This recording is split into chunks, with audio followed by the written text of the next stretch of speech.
Hello বন্ধুরা, আজকে আমার সত্যি মনটা খুবই খারাপ। তো তারপরে দেখো কত হাসি খুশি আছি। সেটাই যে সব পরিস্থিতিতে সবসময় দুঃখে থাকাটা সবাইকে দেখাতে নেই, সবসময় হাসি মুখে থাকতে হয়। আর সেই রকমই হয়েছে আমার পরিস্থিতিটা। তো এখন দেখো আমি আমার হাজব্যান্ডকে দিতে চলে আসলাম, কারণ ওর এখন ট্রেন আছে, ট্রেন ধরে ও চলে যাবে ওর ওখানে। কারণ ওর ছুটি শেষ, যেহেতু ছুটি শেষ তাহলে তো চলে যেতেই হবে। ফৌজিদের লাইফ তো এমনই হয়, তাই না?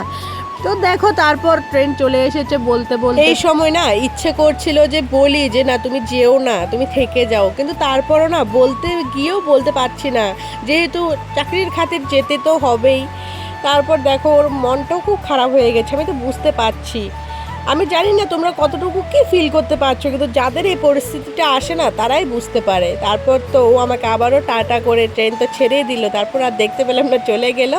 আর এবার দেখো আমার মুখটা দেখে তো তোমরা বুঝতে পারছো কতটা মন খারাপ আমার, সত্যি।